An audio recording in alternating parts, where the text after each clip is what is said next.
11-Bit Studios has been a leader in the indie space ever since it established its unique spin on the survival and management genres with this War of Mine, a bleak, narrative-driven base management game. This War of Mine's best ideas were merged with more traditional city-building systems in Frostpunk and Frostpunk 2, which presents similar themes of morality and survival at any cost. I've played all these games, and each has impressed me in its own way, elevating my opinion of 11-Bit Studios' development team with each playthrough. Even so, The Alters has left me completely floored. A cursory understanding of 11-Bit Studios' previous survival games is helpful when analyzing The Alters, which is something of an amalgamation of this War of Mines and Frostpunk's gameplay formulas. It retains the intense resource management of the Frostpunk games while incorporating a revamped rendition of this War of Mines' intimate, character-first decision-making. It's also the closest that 11-Bit Studios has come to an open-world game, injected with third-person exploration, action set-pieces, and even some Metroidvania staples here and there. Needless to say, it's a veritable hodgepodge of genre influences. These systems are wrapped up in a dramatic, bizarre science fiction narrative that explores themes of identity, fate, and regret.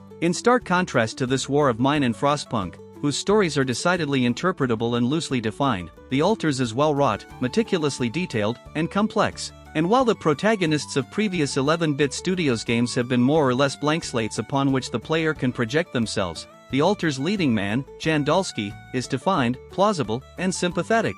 In fact, every version of him is. The Alters is an astonishing new survival experience. The Alters' opening minutes make it clear how different it is from the rest of 11-Bit Studios' development portfolio. It opens with a shot of Jan Dalsky's sleeping face, voiceover narration waxing lyrical about mistakes and life trajectory as red lights illuminate Dalsky's shaking countenance. Dalsky is part of an expedition called Project Dolly, founded with the aim of recovering the ultra-rare substance Rapidium, a new element proven to exist in several quantum planes simultaneously. Its potential applications are myriad, so there's a lot of optimism about Project Dolly's efforts. But that optimism is quickly shattered, since those red lights painting Dalsky's face in the intro are actually part of the ship's alarm system. The expedition crash lands on the Rapidium-rich planet it was seeking, but the entire crew is dead, save Jan Dalsky. Alone and clueless, with nothing more than a mobile base and the planet's resources for survival, Dalsky is eventually forced to create a new crew composed of the titular Alters, clones of himself who have experienced different life paths,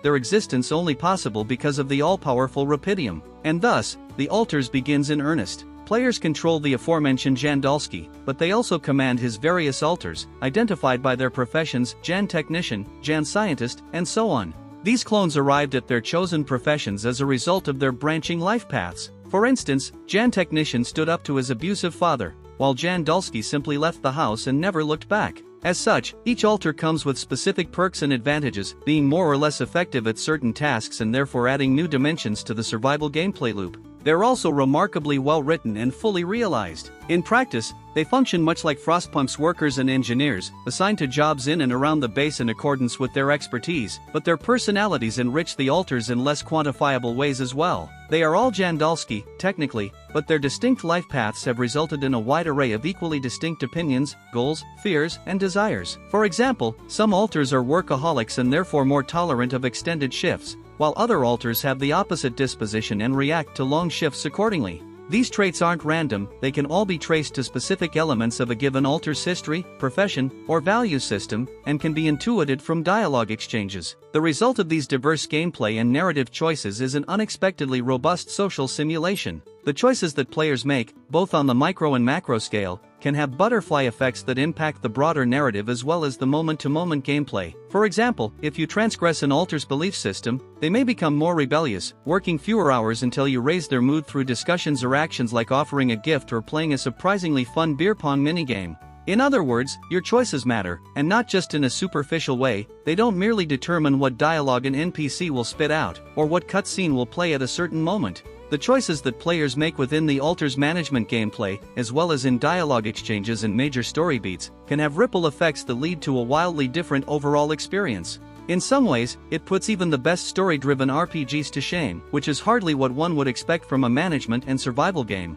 Thankfully, these strengths don't come at the cost of the Alters' other gameplay systems. The Alters' gameplay is inventive and ingenious. The Alters' story is informed by its gameplay, and vice versa. Much like Frostpunk, the Alters tasks players with locating specific planetary resources and harvesting them with the appropriate machinery. But unlike Frostpunk, players need to locate these resources via third-person exploration, which can be aided by equipment upgrades, like a climbing hook and a quasi-handgun used to dispatch dangerous anomalies. It's an ambitious evolution of 11-bit Studio's survival gameplay formula, and while it's not perfect, Jan Dalsky is a little awkward to control and gets stuck on terrain at times, it's definitely serviceable. It's immensely satisfying to locate a new deposit of some precious resource, build an outpost, and connect it to the base via pylons, whose installation forms the backbone of some engaging environmental puzzles. There's a real sense that you've earned an outpost and the rewards that it yields, rather than just clicking a few buttons and having your minions build it for you. Beyond the third-person exploration, The Altars assumes a gameplay loop that 11-bit Studios fans are likely familiar with.